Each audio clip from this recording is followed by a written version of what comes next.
Hey class, this is Dr. Stevens. I'm just making a quick video here to help you as you prepare for your final literature review paper that you'll be writing here in a couple of weeks.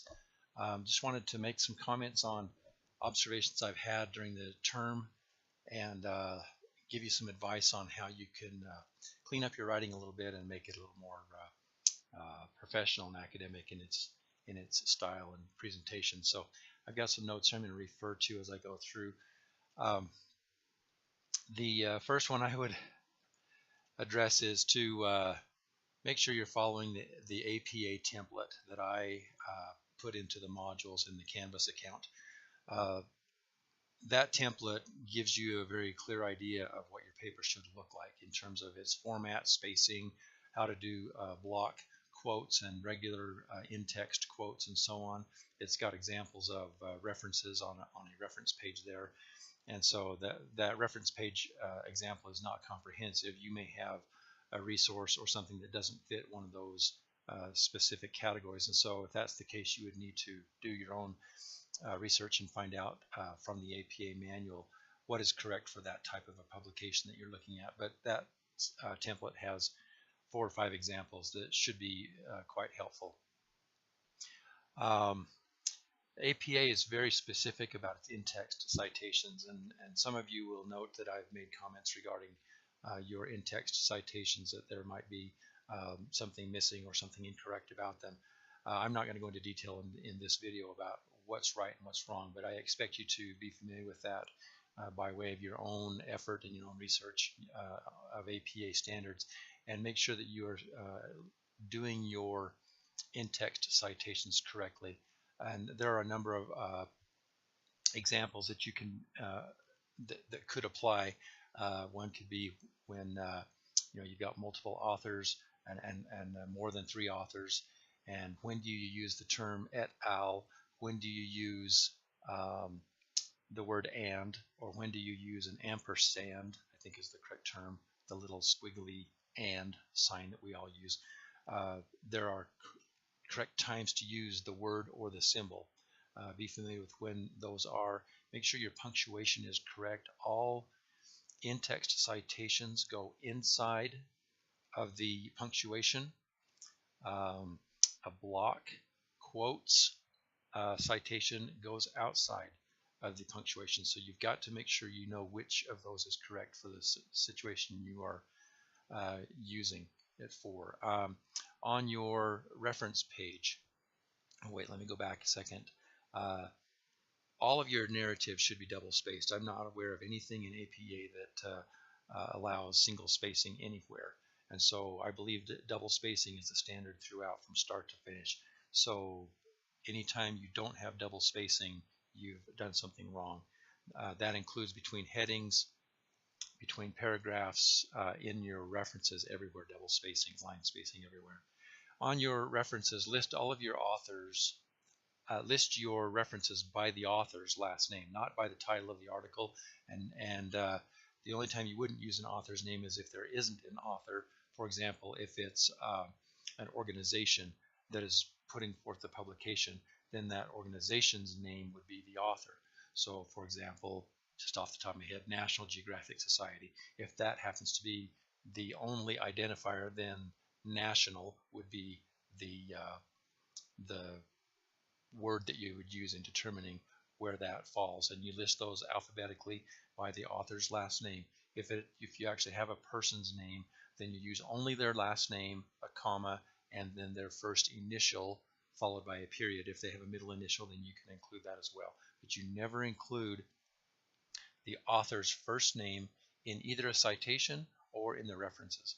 Now, if you're just referring to the author in your narrative, Dr. John Smith, then yes, that's appropriate. But if you're using the name in the citation, then it would just simply be Smith. It wouldn't be John Smith or Smith, John, or anything like that. In your references, be aware that some parts of it are italicized, some parts are not. It depends on whether it's an article, whether it's a book, or whatever. APA is very clear on that, so you need to be well aware of that. Just one other thought about your references. I've been noticing, although I have not been commenting on your weekly assignments, that some of you are using capitalized words throughout the title of your article. I realize that we've been taught that we should use capitals in the title of an article, but in the citation of it and in the references of it, according to APA, you only capitalize the first word of the title of the article. That's assuming that you don't have a name of a city like New York or Chicago or something like that, or a person's name. Of course, proper nouns are always capitalized, but if you're just listing out the title of the article, then only the first word is capitalized, unless the title has a colon and then more text after the colon, and that's quite common. So if that's the case, then the first word after the colon is also capitalized. So typically you would just see one or two words in the title capitalized, notwithstanding any proper nouns in there. I've noticed that some of you refer to your reader in the second person as if you were talking to them face to face. In academic writing, that's not proper. You don't refer to your reader in the second person. You don't know who your reader is going to be, and so just avoid that altogether. There's really no substitute for it. There's just no need to address your reader at all in that regard. As you've been submitting your assignments every week, I've been putting comments in the margin, and as you'll recall, one of the very first things I had you do in this course was an exercise demonstrating to me that you know how to go in and see the comments that I have posted on the document that you submitted, and I know that every single one of you did that. And so you all know how to go in and see those comments, so I'm encouraging you now that you are getting to the point where you need to start organizing all of your thoughts and so on, go back to your previous assignments, look at the comments that I wrote, because maybe it's something that you forgot about, and it might be a mistake that you've been repeating throughout the weeks.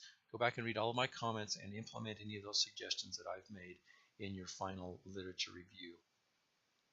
Also, I'd like you to go back and read the documents that I've posted in the modules. There was one in there regarding writing tips. There are 3 or 4 articles there, or documents that I posted there. They're just Word documents. Now that you've had some experience and so on, go back and read those again.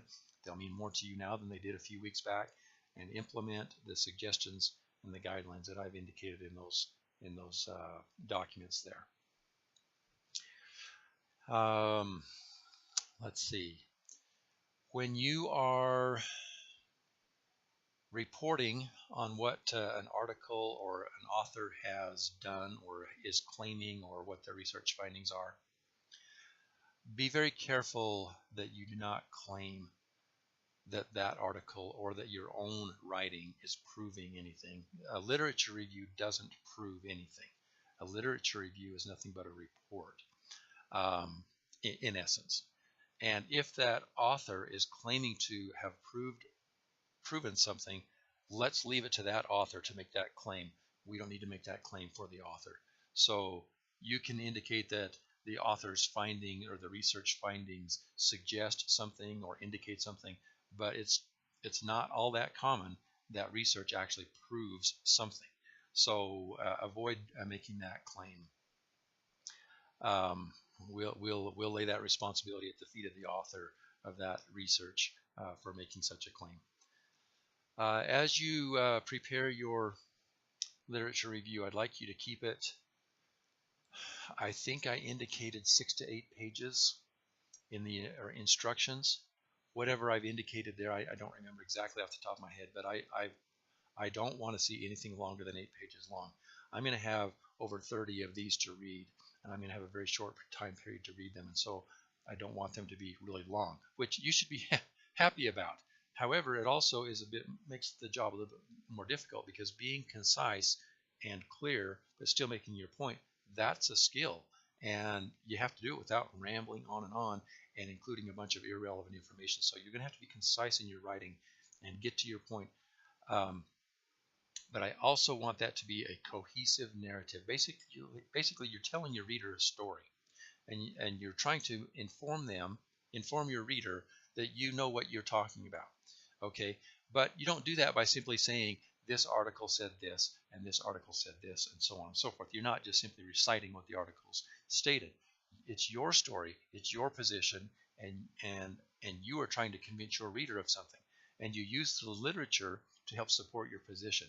So approach it in that regard, that you're just using the literature to support your position and to demonstrate that your point is valid and you know what you're talking about and that you're becoming an authority on that topic. All right. Now, I think I might have mentioned this in a previous video that I did a few weeks back. I realize that as I've gone through your papers, many of the comments that I make in the margin, they come across as negative, and I don't mean that as any sort of a personal attack.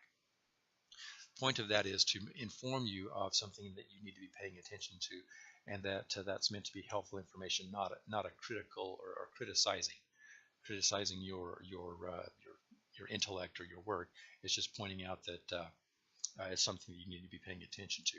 And in a graduate program, because what we're getting at here is that the level of your writing here should be approaching the quality of what you would be expected to do in a graduate program. And as I've mentioned early on, my main point in offering this course is to help prepare you for that in the event that you go on to graduate school. And if you don't, then you'll at least have a better idea of what scholarly writing is all about, and have a better idea of how to judge for yourself the quality of research that is fed to you. Okay, so with that in mind, in a graduate program, you may not be getting as much helpful feedback as you're getting from me. You simply might get a rejected assignment saying, you didn't do this right, and that's all there is to it. And you're expected to know how to do it right. So what I'm hoping to do is help you along the way so that you recognize some of the mistakes you're making, rather than having to try to figure it out all by yourself and have a lot of heartache over that. So yeah, while I realize that my comments might not be the most loving information you've ever received, it's meant to help you to address issues that would need to be corrected at a graduate level of writing and scholarly work. So I hope that you'll take it in that regard. And if I point out that I think that you've missed a point on something, or that maybe a little bit of bias is creeping in, or that you're actually expressing your opinion rather than providing an analysis, that's not meant as a criticism either. It's just a sort of a heads up to you that hey, you need to step back a little bit and look at this again and from a more objective point of view, and then come back at it. So, and then finally, please proofread your work. I have just simply lost track of how many, pardon the term, but it's just silly little mistakes that are made that you could have avoided if you had just proofread your work. I realize that we all use, our voice recognition on our phones when we're sending a text, and it might make a mistake. We don't care. We hit send and off it goes. But in professional and academic writing, it's got to be error-free, and that almost implies that it needs to be perfect, although I don't think that being error-free and being perfect are the same thing. But we all recognize spelling errors, we recognize grammar errors and punctuation errors and so on, and you're all in an upper division university course. You should well by now be able to identify for yourself those kinds of errors and fix them. Having said that, though, there's a great deal of value in wasting 4 pages or 6 pages of paper and printing the document and holding it in front of you and reading it out loud to yourself with a pencil and marking where you need to make corrections, and then handing it to someone else and having them do the same thing. I have made, in my dissertation, I made mistakes. Okay, so I'm not claiming to be perfect, but what I'm saying is that if you read something out loud, it helps you to understand, it helps you to catch sentences that maybe it sounded okay as you were typing it, but now that you speak it out loud, you realize, oh, that doesn't sound very good, and so then you fix it and reword it. So I really encourage you. In fact, I would go so far as to say I am requiring you to proofread your work and get it as error-free as it can possibly be, and at the very least, so that it reads well. Now, you might make a mistake in a citation or a reference or something like that, an APA mistake, and that's perhaps understandable. But to make a mistake that makes a sentence read badly, that's really not understandable, and it's not forgivable. So you need to make sure that you've proofread it and have someone else proofread it and get it right. Okay, and finally, I will not accept late papers on the literature review. I cannot. I will be under extreme pressure to get them read and get them graded and get your grades posted on time, and I can't do that if your paper's late. So if you can't find the time over the several weeks that I'm giving you to get your literature review done and submitted on time, then please do not expect a passing grade from me. I just can't do that. So I'm giving you a number of weeks to get it done from the time of your last article assignment being done. So it's more than enough time if you sit down and do the work. If you put it off and delay, you're going to be in trouble. So please do not ask me to accept it late. I will not. So feel free to contact me if you have any questions. I'm glad to help. I really hope that this has been a helpful exercise. I realize that it gets very mundane and you're just doing the same thing over and over again. I realize that. I've done that. Okay, but for better or for worse, like it or not, that's kind of the nature of academic writing and research. And if you go on to graduate school, this is the kind of thing you'll be doing in terms of a thesis or a dissertation. It can be pretty mundane, but like my like my older brother says, if it were easy, everybody would do it. And so it's not easy, and it's not meant to be easy. It's meant to be a challenge, and it's meant to demonstrate your skill and your dedication. So that's enough preaching. I'll let it go at that. Be sure to ask me if you have any questions. Thanks a lot.